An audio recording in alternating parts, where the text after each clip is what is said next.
We're storytellers. We're not just event planners. I could go to bed trusting waking up that the event would still be successful or someone's got my back, or if I'm not around, I know the best interest of the company and the event would always be taken care of. An event it's an emotion. Everyone's going to celebrate life.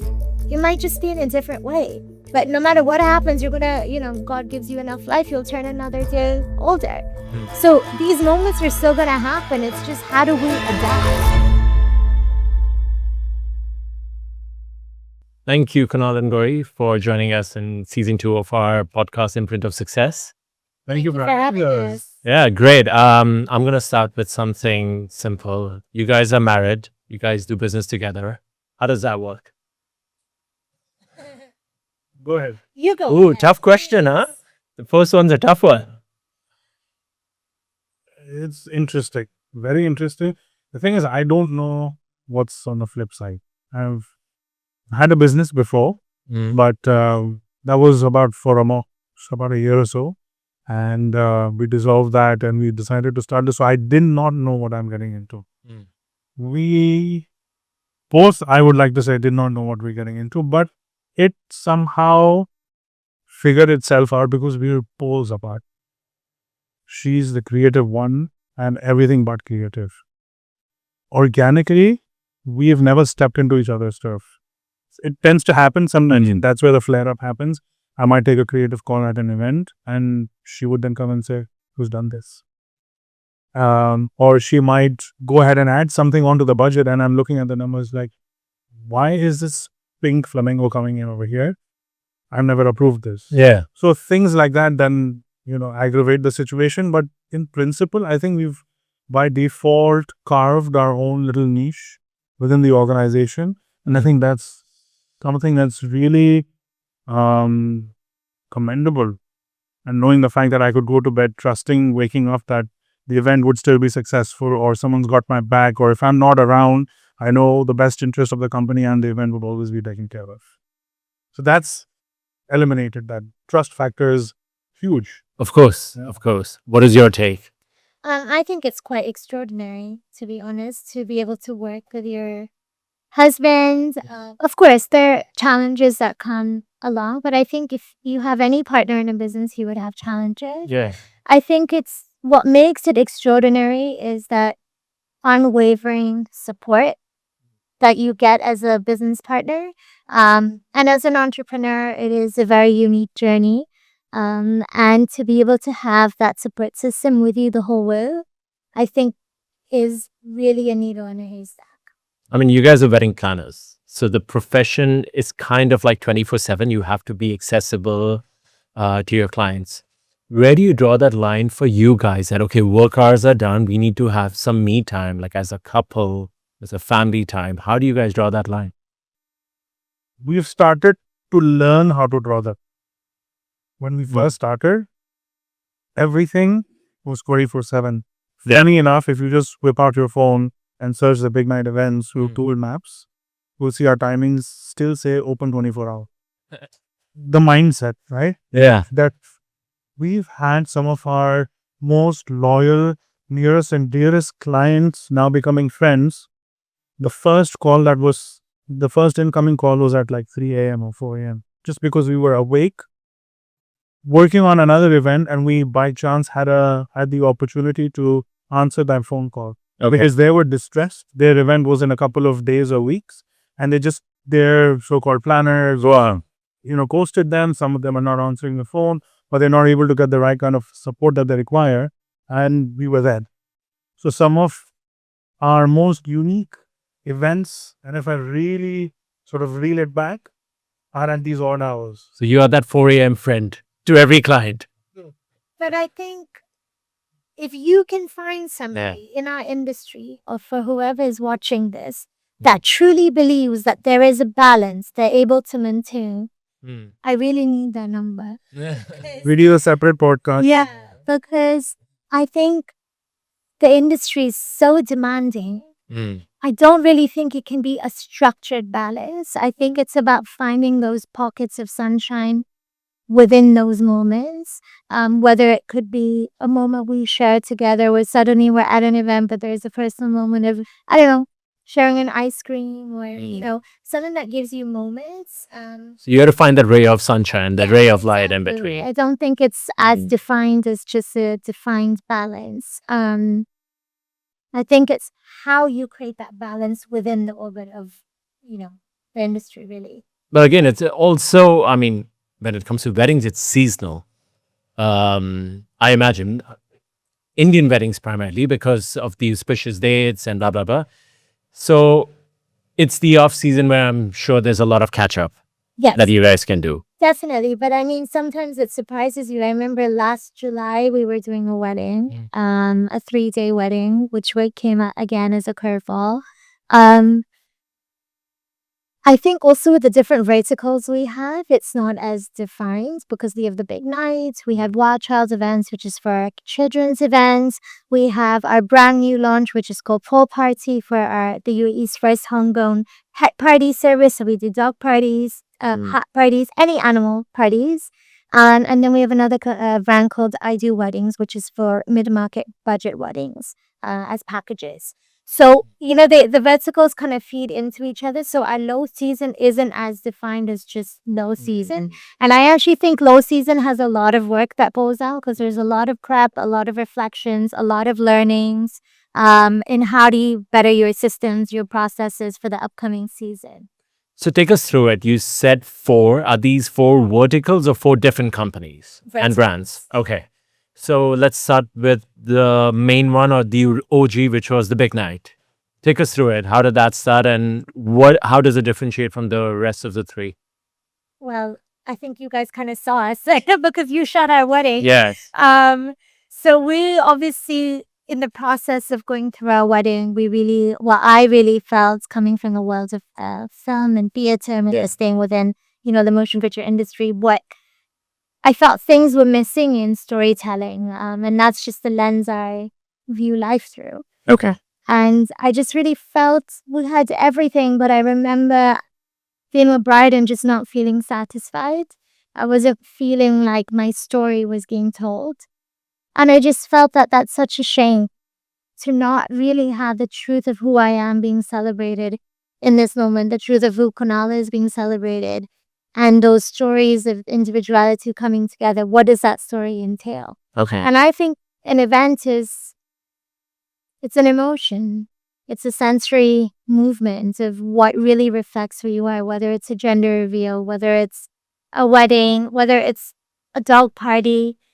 Any kind of event you do is a moment to really celebrate life. So all that comes under the big night, Yes. all these events that you mentioned. Yes. So it's not just weddings, it's also mice that you do. Yes. And that's all under big night. Yes. Is there has to be, I mean, what kind of net worth the client needs to be or what kind of budgets do they expect from a big night event? So we're very tailor made like that, right? Yeah. So we don't have one size fits all. Yeah. It's not something that you would pick off the rack and say, okay, it fits. Let's just go ahead with that. We really dive in deep into the qualifying process. That's a huge prerequisite to us getting into all the finer details. I need to understand what is it that you require.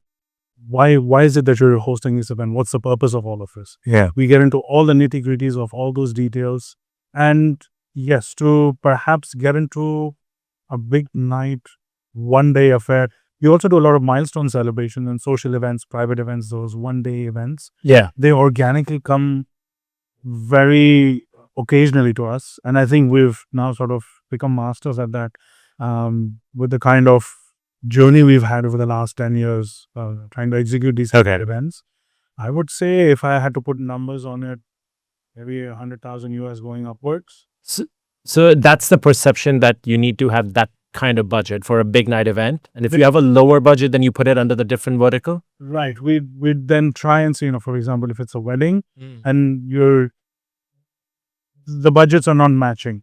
Respectfully, we understand everybody has a certain limitation that they like to work with. You don't turn them down. Not at all. That's predominantly why we've established these verticals.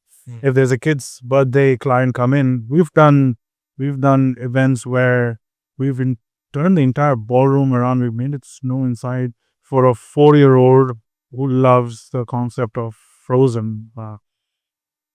And the same client, well, not the same client, another client who loves the theme, doesn't necessarily want to spend that kind of money. They go into the wild child division, and over there we've got our preset packages, and you're able to get something which is designed under the theme, but not as I would say customized in that sense. Okay, There so- would be a fair amount of customization, but not going into the details where we're making it snow inside. Right.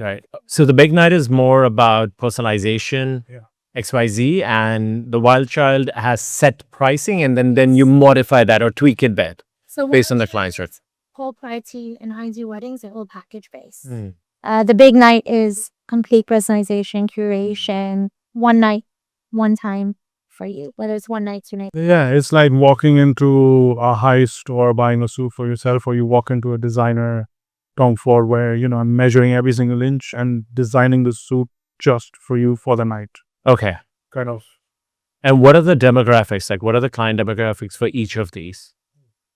I mean, with us being in Dubai, majority of the expat population, we've dealt with Indians, Asians broadly, Europeans, Americans, GCC nationals, Arabs, the whole spectrum of it. Really. But does that classify based on these verticals? Like your big night are maybe No, not at all. from this? Okay. Could have a Moroccan client Okay. doing something very crazy for his daughter, and you could have the same nationality client doing something unique through wild child events. A couple of days ago, we had a Turkish client. They walked in and they said, budget is not an issue. I have 2 weeks. Yeah. It needs to look the part, and I have a certain reference image and needs to match this vision. Okay. Right? They wanted to have a long table for 25, 30 people by the beach where literally the waves are hitting them as they're dining. And we created that experience for them in 2 weeks. It's very bespoke. The color of the fabric, the choice of the flowers, every single detail was looked into, shared over we had a language barrier. We wanted to go and meet them and have a conversation with them. They said, unfortunately we can't because we don't speak the language. It's best if we do all of this over WhatsApp. But they still prefer to work with you even though they couldn't communicate. How do they find you? How do you find these clients? So we asked them. They said, we found you on ChatGPT. Oh, And this is not our first A client. lot of clients find us on ChatGPT. are these sponsored ads paid to anywhere? Organic. Organic. You can't Wow. put anything paid on ChatGPT. I that think, you know. I've learned that they might be starting if they haven't. But yeah, they're saying that the next thing after Google Ads with SEOs is that people are you need to keep feeding Reddits to be on AI, like ChatGPT. Yeah, that's where it fetches. That all the brands are very different. They're all a different character and a different positioning. So it's not really on the demographic on age either. Like our largest event we've ever done at the big night was a 1-year-old birthday. Wow. But at the same time, we do 1-year-old birthdays left, right, and center through Wild Child. So it's really what does the client want? How immersive of an experience do they want? Or are they just looking to have come and ring the bell, walk into the shop, I want this one, and leave. Yeah. So it's a very different business model across the board. How big is the wedding market for you under any of these verticals? How much does that constitute of your business? I mean, you're the business guy. It's a lot. Like I said, organically is a milestone and social celebrations that come to us. So we're not only wedding planners, right? Of course. Event planners. Yeah. From, like you've actually said, MICE events, weddings, anniversaries, any celebration in the book, we cover that. And I think weddings have started to become Sorry, just for the listeners, MICE's meetings and centers, conferences, events, so that everybody. Apart from MICE, and then the wedding is starting to become. I'll be very honest, it was a huge struggle initiative. To tap into the wedding. Huge issue. It's not the first time I'm hearing, yeah. I need to showcase my work. Yeah. I need to show them, hey, listen, I can make your mandap or your altar look like this. It's going to be beautiful. Is this your event? This is an inspired image, for example, like a render, for example. And I've created the render, like I can make it look like this, but no. Like who are the actual clients? That's what we need to know. But then the catch is that I need a client to trust me. in order for me to execute a wedding, Yeah. for me to build off of and then showcase that portfolio. So we were in that drug for a very long time. And after a very few painful years, we've come out of it. Our work speaks for itself. It's all on YouTube. It's all on our website. We take huge pride in marketing that, because now finally we can say that yes, this is what it's supposed to look like, and you can trust us because this is the evidence of what the work looks like. This is the quality and the style that you can expect.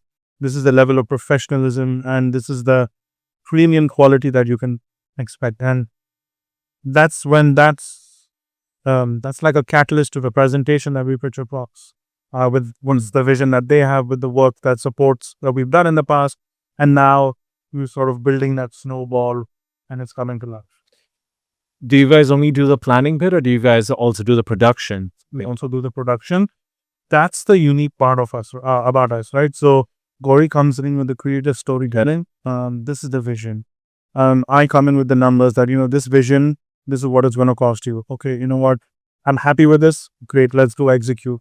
If I'm not happy with this, okay, let's tweak the presentation. We bring the price down a bit, make sure it's all aligned with everybody's expectation. And then we go ahead into production.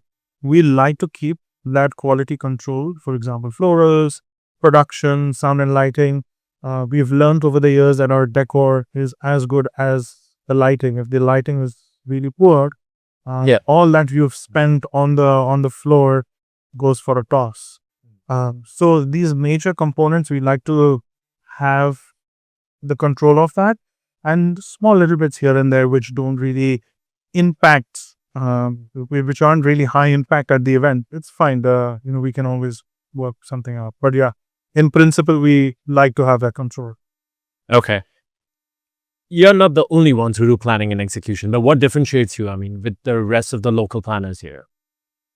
So we're storytellers. We're not just event planners. For us, I think our perspective and how we approach an event is unique to us. Okay. We're reflecting about this. That is there anyone else within the market that we feel does what we do? Yeah. We don't feel there's any direct competition in that sense, purely because we look at it from a very unique lens. Like, the greatest compliments we ever get is when a client is at their event, or a guest, or anyone, and they're like, I feel like I'm in a movie.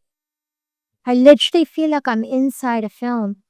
And that's who we are. We are those storytellers that really take inspirations from different art forms. A lot of our work is inspired by films, scenes in a film, characters. There are proper scripts written for our events. If a character's speaking, there's a proper backstory that's written. Recently, we actually did that event together. I wrote a beautiful spoken word piece. I ended up performing it because the client really enjoyed it and said that they wanted me to perform it. So I think it's a multifaceted artistic space that we circulated. Okay. And through the world of events is where you experience that. So I feel everyone has something unique to offer. Everyone has a voice, and that's a fascinating thing. We don't really look at people as competitors. Collaborative. I think, there's a point that they call us, but we may not be the right planner for that client. But maybe one of my friends who's in the industry. When we look at that brief, we're like, oh my God, this is so that. We would pick up the phone and be like, listen, please take this client. This is so down and out. Yeah. And I think it's just always important to stay true to your voice and what you put out there. And in time, that will speak, right? Because there will be an authorship on your work that one would be able to look at it and be like, oh, this seems something like the Big Night would do. Okay. So that's where I feel. So what sets us apart? I think it's just who we are. We're not really trying to do something for the sake of standing out. We're just being who we are. It's good you brought this up. How collaborative or transparent is the wedding industry here? So I think collaboration has many different shades to it. I've come across people within our industry that saying we're collaborative is like a passé statement, but are we truly collaborative? And in our industry, like a few of the other industries, we truly are a very collaborative, vendor supportive business. One day we were just talking about this. One day we're trying to find a horse for a client who wants to buy a horse. The next day, I need a snake charmer. The next day, a client said, I need a giraffe. Can you get me a giraffe for my party? Like, those are the kind of requests we get. Yeah. And we're not experts in how to buy a horse, or I want to do a dancing horse show. So you really are, the strength of us is only the strength of our vendors and the amazing talent that we get to work with. Yeah. So I think it's just a mindset. I personally find the industry to be extremely collaborative. Um, I know there've been so many people that have helped us along the way, being lost on the journey. And are we doing this right? Is it gonna click, or are we just too wild for people? What is the right way? Yeah. So I think it really is. Everything works in tandem with one another. For me, I feel the industry is collaborative and very supportive. It's for whoever wants to be collaborative. Even with our own so-called competition, I personally don't treat them as competition. Like, if I'm in a situation, I'm able to call people who are supposed to be competition and be like, I'm running short of manpower. Like, is there someone, from your team would be able to, squeeze out a couple of days because I have a project and I need some extra hands on deck? Yeah, absolutely. That's fine. Although that's competition, but we're in the same industry. And for some people, that could be an issue. For some people, that's like, of course, like, here's their number. Like, let's just get on board, and whatever you need, you have my support. And I have had people do that. We've had experiences like that in the past, when you're only learning from each other at the end of it. Okay, money is one part of it. Yeah. But ultimately, I just feel if you have the same vision, you're in the same industry. I mean, there is that. It also could be competition. Yeah. I mean, you guys could be. We don't look at it like that. I think everyone has something to offer. And I feel there's so many clients out there, and the market is huge. There's so many clients out there, and it's just fighting over that one client. We know that we've been put across Yeah. other agencies. Yeah. Clients tell us that, we're talking to agency 1, 2, and 3 as well. And I'm like, Yeah. wow, I was just having dinner with them like a couple of days ago. It's fair. It's whoever is able to win it based on their merit, with the work that they have to showcase, whatever the pricing may be. Yeah. This is what it is. I'm not gonna undercut my agency one, for example, who's a really good friend of mine. But I just feel that the number that I put on there is the best value of my time, effort, and energy. And I would need this in order for your event to shine 100%. Want to pinch pennies? That's fine. With raw peanuts, you're going to get monkeys. But it is what it is. I'm happy to do that, but your event's going to look like that. So don't come and then blame me. And I also think it's very important to pave the right energy for people who are starting up in the industry. That it's important for us to set that mindset that we need to be able to give back. I mean, our own wedding planners were so supportive in our journey until they are, when we're lost or we don't know what to do, or how do we, things come up, and you have that support system. So I think it's also very important that we pave the right path, that people who are amazing talent, 100 times better than us, who would hopefully come into the market. We need to give them the support. We need to give them the encouragement. We need to guide them. We need them to feel they're part of an ecosystem. Where do I get my first clients from? How do I begin? How do I showcase my work if I don't have opportunities? These are questions every entrepreneur has in any industry. But what you do as your social responsibility, I think, is the bigger priority. And that's great to hear. What about clients? How do you deal with their tantrums? Every client's different. I know. And every tantrum could be different. Yeah, I think for us, It boils down to the personality, I feel. Who deals with it? You both? On different. I think when the client walks into the door, we have like an internal mental checklist, right? Okay, it's better you deal with this client. Or where when I'm looking at the client and I'm not able to read them and I'm not able to get a pulse check of like, okay, is this worth my time, effort, or energy? If I'm not able to crack the client, psychologically, just the body language and the energy. Yeah. Okay, then Gauri, maybe you give it a shot, right? And then whoever it sticks to eventually then carries on, and then we sort of shuffle it. Okay, when it's the finances, it comes to me, I'm chatting with the client, then it goes to creatives and bounce back with Gauri. But sorry, you were saying. No, I was just saying, I think culture plays a role in this for us. So, for example, I think I handle more of the international clients that come to us, and I think more within the Indian subcontinent, that kind of realm, Kunal is more of the leader with that, because I think language also plays a comfort level when we deal with clients. Okay. I do speak the language. I do, but I think if I were to speak to a client in my Hindi, I don't really know if the client would Okay. still be there. I think they'd be like, I'm out.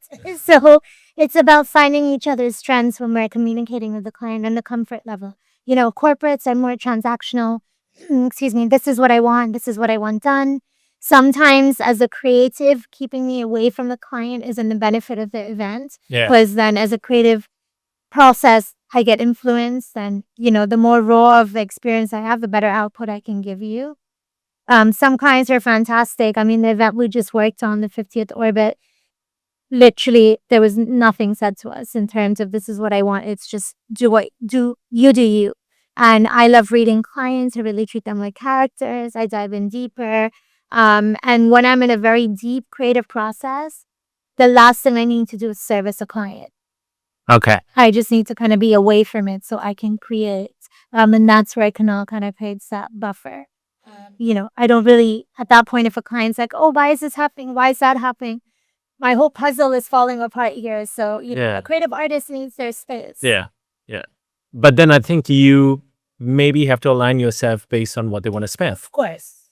You could No, of do course. as crazy as you can do for them, but then maybe they don't want to spend that much, and that's when he comes in. So the budget's always clarified first. And on that basis, things are created. But I mean, maybe this one you can answer. How do you deal with a client's perception of kickbacks? Like they always have that perception. Okay, planners will try to take everything from every vendor. How do you deal with that? That's interesting. How we operationally work is we are your one-stop shop. Because I deal, for example, my decor. Yeah. I deal directly with the source. Yeah. Right? So either I don't have middlemen, I'm dealing directly with the joinery, or I'm dealing directly with the florist, for example. So whatever I'm putting up on a quote is the best possible price. Now, if they ask me, oh, how much is it are you getting from the back? Or like, is there something that you're getting in the back? No, I'm not. But I definitely am marking it up. I'm marking it up because by all means, it's like when you're buying a suit, you're not going to say how much are you buying the fabric for and how much have you added on top and all of those things. That doesn't make sense, right? You're coming to me because I'm an expert. I'm charging you, not because I mean, of course, to some extent I've got bills to pay, but the experience that I'm bringing on board for the last 10 years, what I've learned is what I'm charging you for. Because I can whip this out in 48 hours or 2 weeks of a lead time. That's the experience that I bring on board, that's why I'm charging. Or you're happy, you can go to someone else who can charge you maybe 1/10 of the price. I have no problem. But in order for me to make this event 10 out of 10, this is what I require. So I give them that explanation that these are the costs associated with the overall project. Most of the times, I would say I end up discounting most of it, in the sense that if I'm getting X amount from the supplier, I end up dealing with that net price. If you're offering me a flower for 10 dirhams, and you say, you know what, you can have it for 8. Most of the times I end up offering the client that discounted price because he sees the value in that. I end up charging a management fee because that's the management fee that allows me to take up the project, and most of my costs and my expenses and all of that is That's your expertise. That's a service it's a service fee that I I demand, and rightfully demand. Yeah. Right. Someone could be doing it for much cheaper, but I have seen many a times I give it at the discounted price because that's why they're You hiring. extend the same price. Yeah, I extend the same price.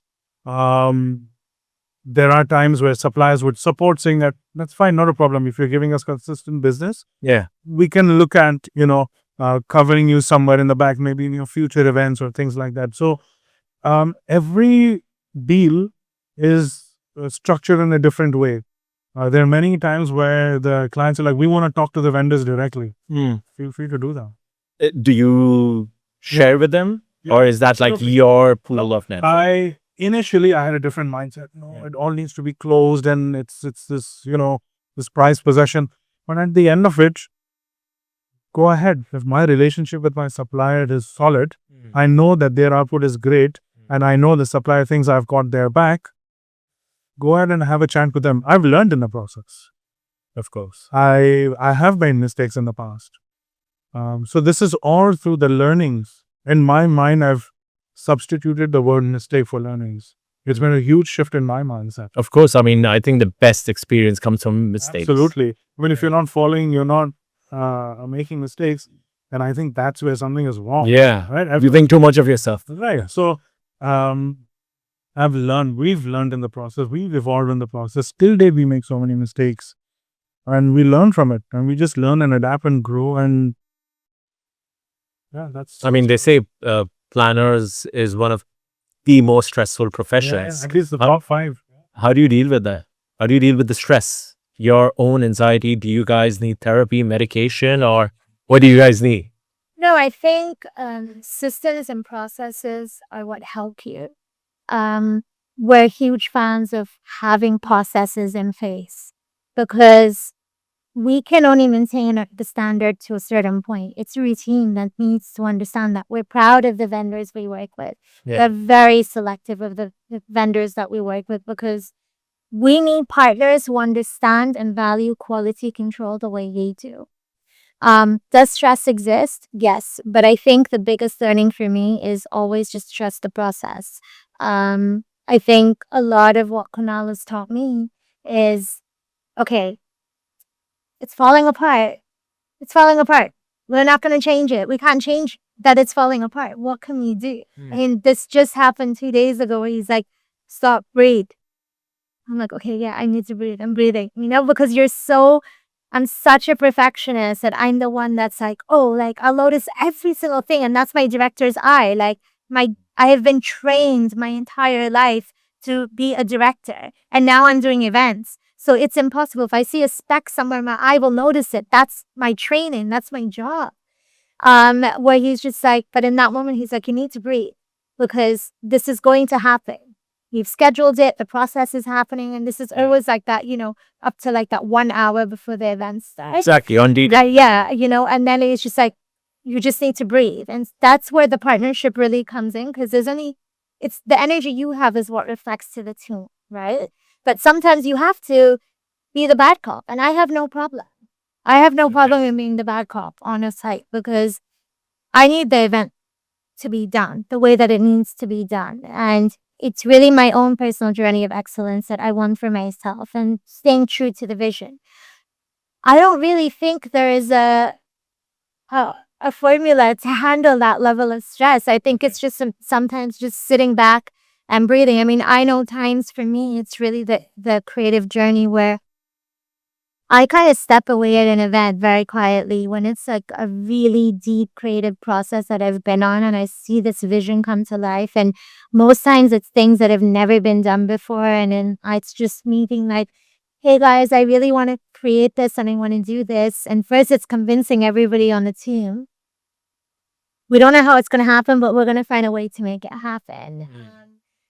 But then it's seeing that vision come to life. It's a really big emotion. Overwhelming. Yeah. There are many times I've kind of hid behind and just released and just cried it out because I'm like, I can't believe this has happened because till then, you're the captain. You're like, well, guys, it's going to happen. I remember the event we just worked on the 50th orbit. I said, okay, we're going to have the spoken word piece and it's going to be performed. And then they're going to look up into the sky. And then there's going to be a drone show and it's going to have a big 5-0. And then we're going to have 6 people jump off of a plane.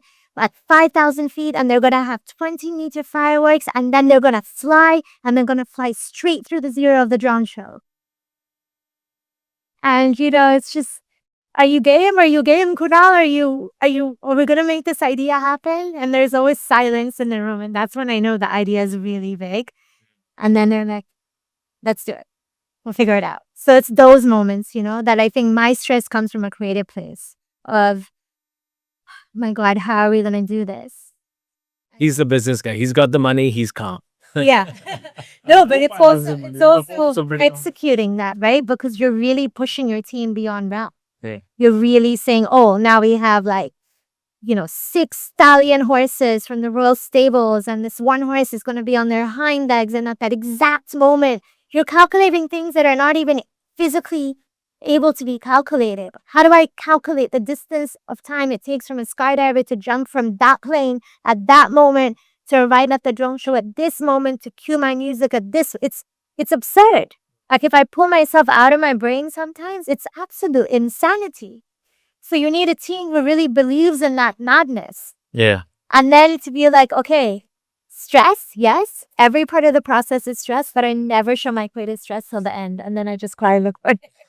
For me, stress I've come to learn is if something is not in my control, but it's out of my hands and there is nothing physically that I could do to control the situation. Yeah.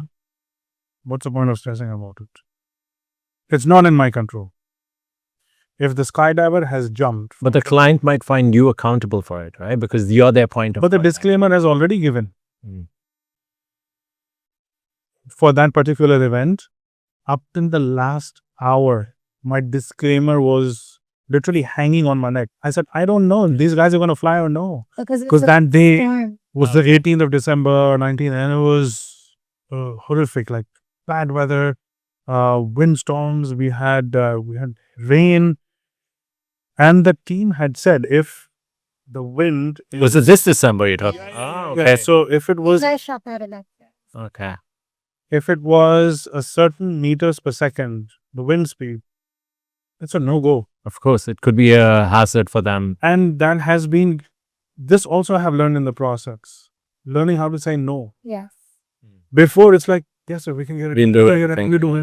I don't know, wait, hold on a minute. I'm lying here. Yeah. Just with the hopes of us just trying to bag this event. No, this is not in my control. And I'm even more accountable than if I've lied to them. This is the disclaimer. If they jump, well, if the weather or if the wind is at a certain speed, if they're not able to jump, they're not able to jump. What you have paid is non-refundable. Are you okay with that? Yes, I'm okay with that. Great. We are all on board. Finances are out of the way. Let's focus on creatives. To the last hour, is he going to jump? I said, I don't know. I knew they were going to jump because I had the cue in the back. Okay. You're jumping. Guys, we need to make this work. And once they've jumped, this is not in my control. What's the point of stressing about it? Are they going to go through the zero? Are they not? So any situation like that, that's what I've come to terms with. Like, if it's not in my control, and most of it lies with decision making. Yes. That's where the stress is, right? Oh, do I do this or no? I'm stressed about this. So I have understood that, like she said, the standards, principles, those processes are in place. Decision making is a lot easier, and then eventually stress free. And also the trust and talent. I'm not a skydiver. Yeah. They told me that, like, if I give you $1 billion dirhams, will you jump? I was like, there is no way I am jumping off of a plane. Like, that is not happening. So you need to trust the talent. Yes. You can have a vision, but you're nothing without the people that execute it. So choosing the right suppliers is so critical for us. And I think a client comes to you, yes, with the experience Kunal mentioned, but also that trust that I know that quality control is there. We just did an event, the day before yesterday.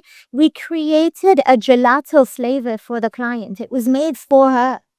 So a flavor that never existed based on her desires of what she likes. She loves horses. So we interpreted that as Nutella within that world of the flavor palette. So it's experience. But the other thing is, as a performer, as an actress myself, nobody knows. If I miss a line, nobody knows. Only I know. Yeah. So it's the same thing. Nobody knows if they're going to jump or not. The event should still be able to speak for itself. That's just a beautiful cherry on top.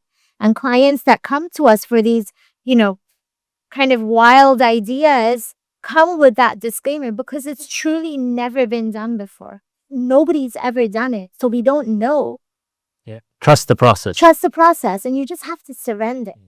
If you surrender to your art will always guide you and it'll always protect you. My partner, Myra, always believes in success comes with process. She's always trying to set a process. Yes. Yeah. How has the last 2 months been for you guys? Tough. Very hard. Personally and professionally? I would say I think that's a whole different podcast. But it's so hard not to take work back home. So it's just been stressful through and through. If I'm dropping numbers, revenues dropped at least, if not 80-85%. With whatever has been ongoing. But I still believe, I was just telling the team a couple of hours ago, the market can never be wrong. There is still business out there. You just need to find the right kind of opportunity, even within the events segment, whether it's Wild Child, whether it's Paw Party, or whether it's smaller intimate weddings, or whatever that may be. Events are still happening, not at that scale. It's funny you say that because on social, then you also see like big fat weddings and other events happening, 500 plus people, 3-4 days, all in. At the same time, when let's say you don't have an event wedding. So where does that go wrong? Because you feel like, oh, it's the market, right? It's the regional situation and the uncertain time, but this happens as well at the same Then time. you have to adapt. So, for example, we launched Paw Party now. We launched with Emar. We're always trying to adapt. Actually, Wild Child, I think, had one of its best months last month. Yeah. Compared to the whole year. So you don't really know, right? And I think for us, kind of having these different verticals supports us. Yeah. We just did 160 people, 70 people engagement that was at the Gauri hotel. That's the last weekend. So the sentiment is there, but you need to also remember clients come to us for the secure check that what are people doing? Are events happening? Are they not? You always, as an event planner, become that kind of compass of security for them, right? So even when COVID happened, clients would ask us, oh, so are people doing events? Is it safe? We're not experts, but it's like when you fly on a plane, you're going to ask the cabin crew. Hospitality, these are, you rely on us.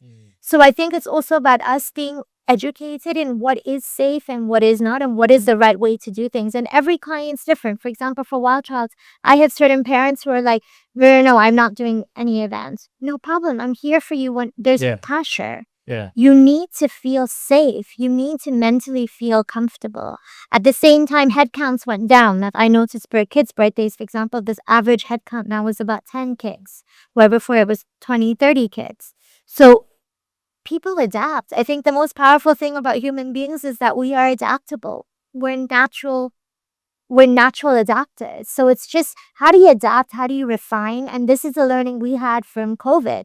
We jumped straight into virtual events almost immediately because of my background in film and directing. And that actually helped us gain quite a lot of awareness as a brand. To stay relevant as well. Yeah, to stay relevant. That was our first full-page article in the newspaper, like a full 2-page spread. But we were just trying to adapt with a skill set. So I think there's always more in you as a creator, as an entrepreneur. And I agree with him. The market's never wrong, right? The sun always rises no matter what. So what are we doing different in order to enhance our client's experience or our client's journey? Does that come into contracts? For example, I know I had a Wild Child client and I was like, don't worry about it. You don't need to feel pressurized. We will offer you a date change with no additional fee. We need to also take that step forward to say, this is how we're being flexible. So you have the comfort. Because they're going to lean on you. If you talk about destination weddings. Yeah. Yes, unfortunately, maybe the UAE isn't being looked at as the destination as it would be on a general, on a general consensus. I think for the moment. For the moment only. But how does that open up other destinations for you? We were looking at planning a wedding in India. Suddenly India became a stone throw away and we're like, that's amazing. So I think it's how you adapt. But just yesterday, we were leaving the Walls of Astoria where we had our event, and we met a tourist. And this gentleman had flown in from Amsterdam, and he's like, nothing can stop me from coming here. I've been coming here since 2005. Right? So people are different in how they react. Exactly like COVID, some people were more afraid, some people were more out there, but we're in the country with the greatest leadership where you don't even need to worry. If the alert goes off, everybody's just so calm. It's like, okay, carry on. And events are happening. Yes, drone shows are limited. Of course. Fireworks, certain things that we use as our, let's say, our larger key visual elements. But how do you adapt that? So events are happening, but considerably lesser than what would be March and April last year. Correct. How do people find you guys? As in, do you find clients? Clients find you? So What is the way? It's been, I think organically it's been majorly inbound. Clients are finding us. Yeah. Initially, we would lean on to Google Ads, advertising, making our website bulletproof, having all those keywords. So, of course, the website, Google Ads, SEO. Now, through us doing a lot of work, being in the market for so long, I would say word of mouth. You guys are also active on social. Yes. Yeah. She's That makes it. me in front of the camera. I've seen. And I've sort of become the guinea pig in the process. No, I think Does that help as well? undoubtedly you Yeah. just have to show up. Showing up is important. Very important. And socials do play a big part about how you show up as a brand. Yeah. I mean, we take it really seriously. That I can tell you, even when we started growing my team, and maybe we didn't have an event coordinator, event manager at that time, we've always had a marketing person.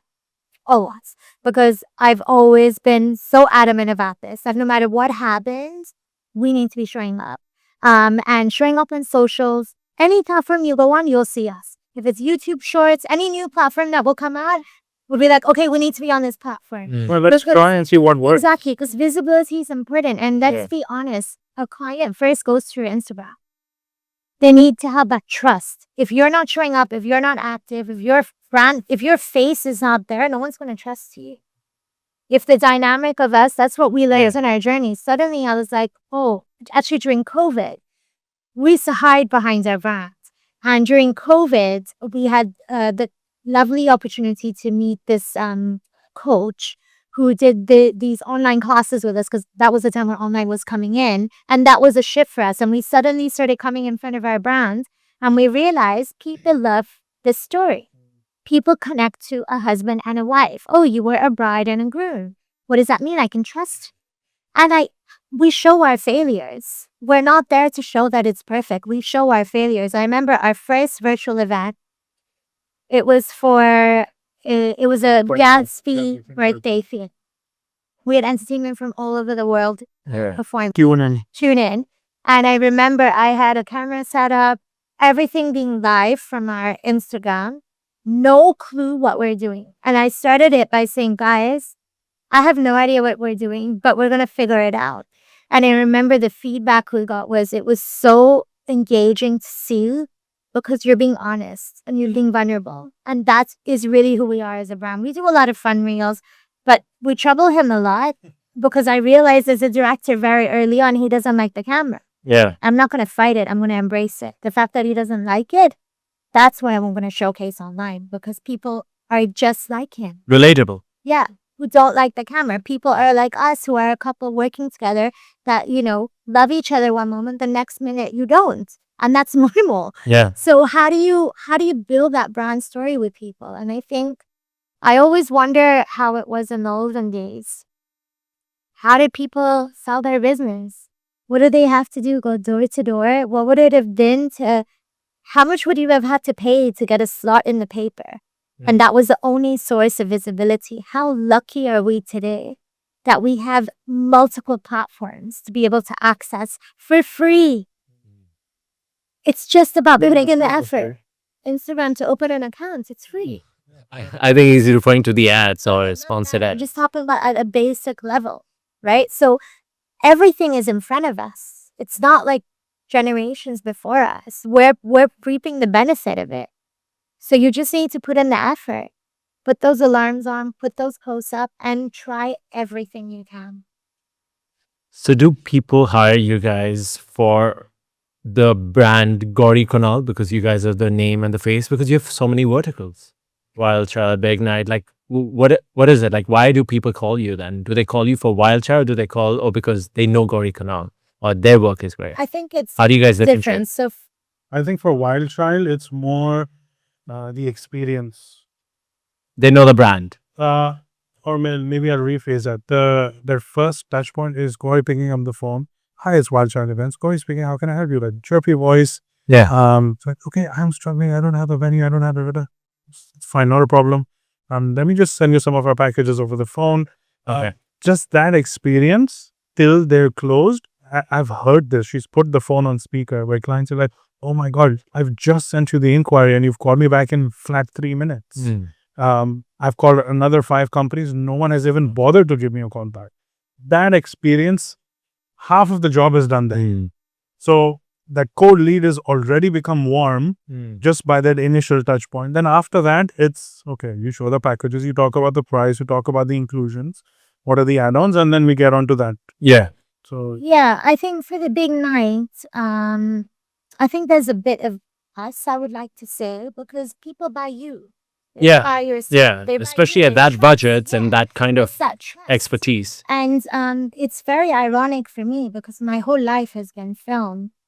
But what people buy into is that, yeah, which is still so crazy when I reflect on it, because they are buying your story.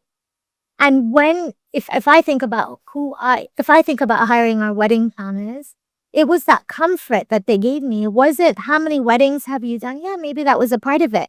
But it was like, I know you guys have got my back through everything. It's a personal business. We're with people in some of their hardest moments of life, scariest moments, fearful moments. I mean, we do funerals as well. We've done a funeral, so you're in every aspect of someone's life in a very vulnerable state. Yes, you're celebrating happiness, but you're really in an exposed moment of that person's life. Like I remember doing a wedding anniversary and I remember standing with the husband as he was reciting his speech and he was so nervous.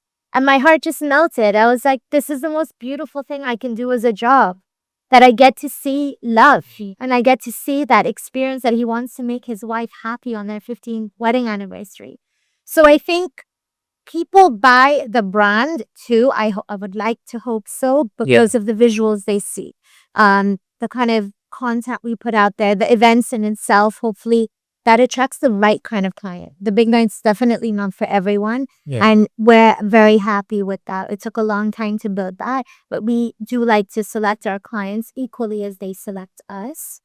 For Wild Child, I think it's a total different brand model. Even for Paw Party and ID weddings, it really is just good service, attention to detail, personalized. People will buy it. At the end of the day, it's a different market range. But do we play a part of it? Any owner does. If I walk into an ice cream shop and I'm sitting with the ice cream man and he's talking to me about how much he loves to create gelato, I've not been a big fan of sweets, but I will eat that gelato because I want a piece of his story. Right? So I think every entrepreneur is a storyteller in some way or the other. Tell me about your latest venture, Paw Party. How did that happen? Gauri being the huge animal lover, and I've never had a pet growing up. So we've had a pet almost now, just coming up to a year. I think around a year now, and still coming to terms with that. But What do you have? A cat, dog? he's a chocolate Labrador. Okay. So I really didn't know what I was getting into. He's terror. Okay. He's ruined everything in the living room. I feel like I live in a cage. I'm like stuck in one. So having said that, it sort of was more of a derivative from Wild Child. The concept and everything is the same, but instead of a 2-year-old's birthday party, it's still a 2-year-old, but not a human, but a pet. Okay. And when we launched with Emar, I saw how passionate these pet owners are. What do you mean you launched with Emar? So, Vida Emirates Hills is a pet-friendly hotel. Yes. They've always been so. Yeah. But they wanted to sort of remind everybody that, hey, we're still pet friendly hotel. They wanted to come back in with some new marketing tactics, and they wanted to sort of just sort of refresh their social media game. And we said, look, we're launching this as well. Should we just join hands and come up with this concept of a paw party? So they said, okay, you can use the space. They're going to invite some of the influencers. Okay. And the influencers who are pet owners who have pets 10 kilos or less are able to sort of come in and experience this party. So we thought that it was a great opportunity to showcase what we have to offer in terms of our packages. And we sort of recreated that as a pilot event. Yeah. And those influencers were here.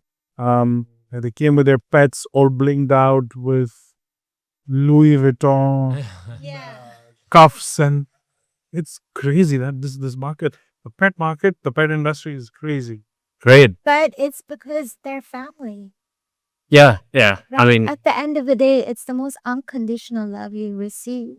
Truly, every single time you see them, they're so happy as if it's the first time you've seen them. And I've grown up with dogs my whole life. I have 8 dogs. I wish I could just live on a farm somewhere and rescue every single animal in the world. And it was just such a deep desire of mine for like a year, convincing him, please, I want to do dog parties. I want to do cat parties, any animal parties.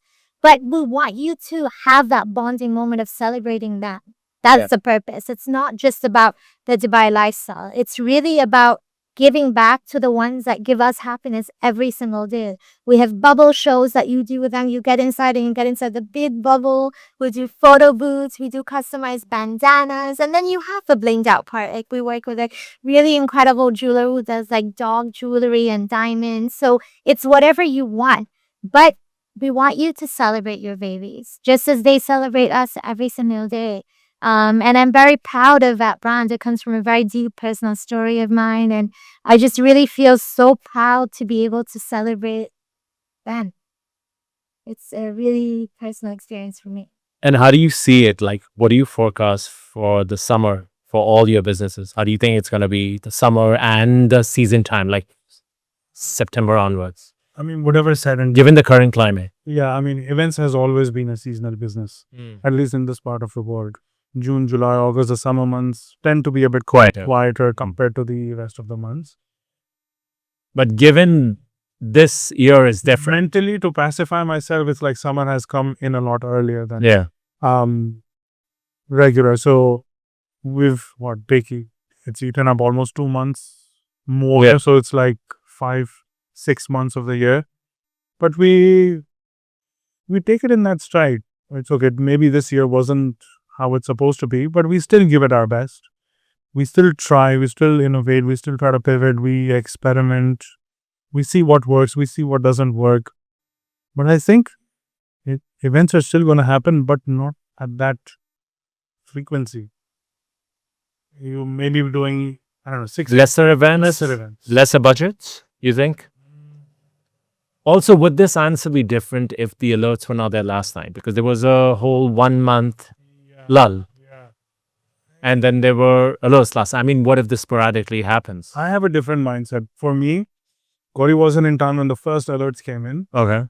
The first day I was a little stressed out because being born and raised here in Dubai, almost 40 odd years now here. Me too. Never heard it. Never experienced something like this. So I was wondering, we live on the 47th floor, one exam top. So I was a little bit more in a panic situation where she then calls me like, oh my God, you need to go back to your parents' house because they stay in a villa. You need to go back there. It's much safer and all of that. But then come the second, third day, just the overall aura that that was created within the city. Everything was calm and all. Very, very. I think we're still much safer here than anywhere else. I agree. So for me, like yesterday, when that happened, we were on the road. I had picked her up from Palm Jumeirah, And the alerts came and I muted the alerts, but when I was still driving along, what I could see her frazzled. I said, relax. You were not here when all of that, the storm happened. Yeah. It's absolutely fine. We're going to get to where we have to. We're going to stay indoors. But I don't think this is going to impact the industry in the long term.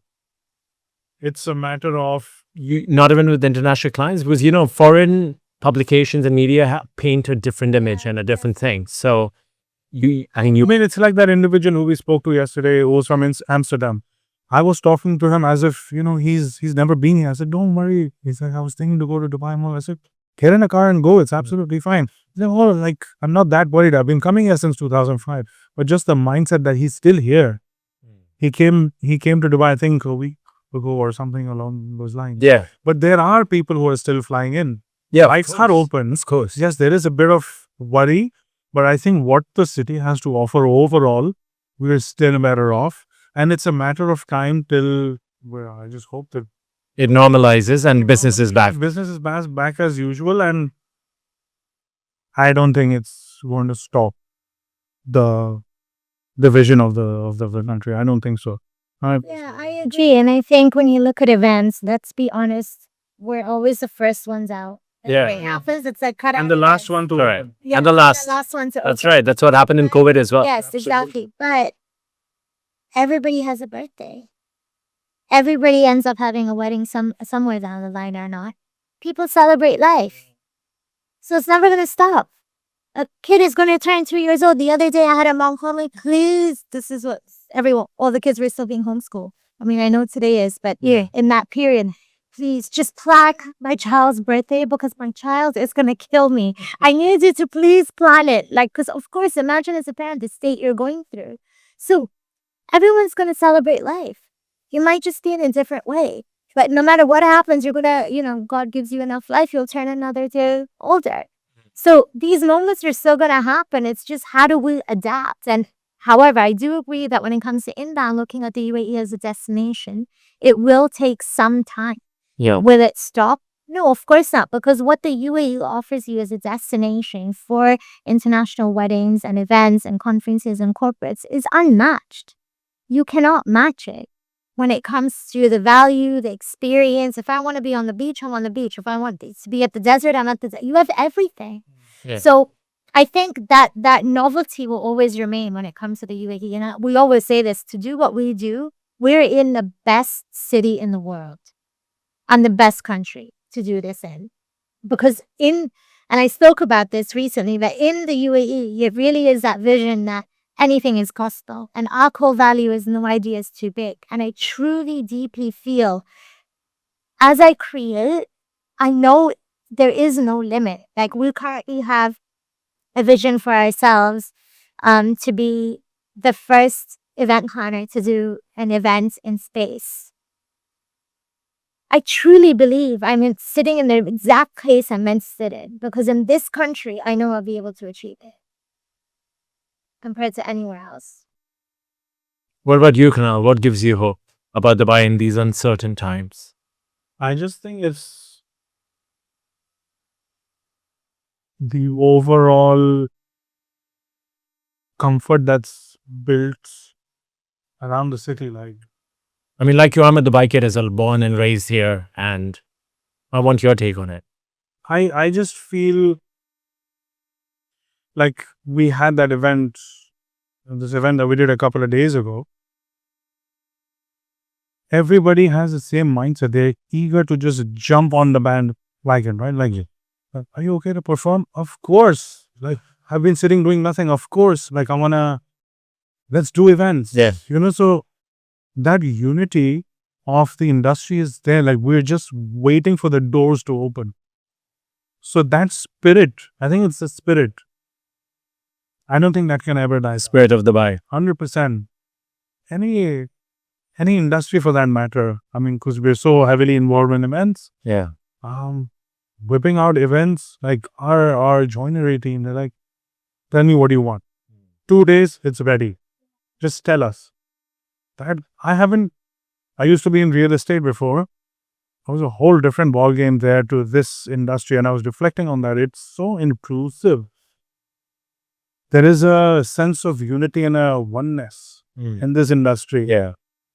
You know, compared to, I don't know a lot about other industries, but here it's you feel supported, that someone's got your back or someone's with you through the process. So Yeah. I think it's like pulse checks too, right? We all check in with each other. Tomorrow we're attending an event organized by Emer where it's just getting all of us together in a room and finding out what's happening. What are you feeling? You know, and that mental, emotional support that we all kind of have each other. But also to reflect on what Kunal said about the spirit, after COVID, it was our best year because everybody wants to celebrate. Yeah, Everyone's like, yeah. got this pent up energy and they want to come out. And the same thing will definitely be happening. It's just a matter of being patient enough. Resilience, patient. We manifest that this is going to be that kind of year that happened right after COVID, Yeah. and it's going to bounce back stronger. I mean, that COVID was a world shutdown. I think this is just a temporary glitch. Yeah. It's a matter of time. Everyone decides to live in peace and harmony, and on we get on with life.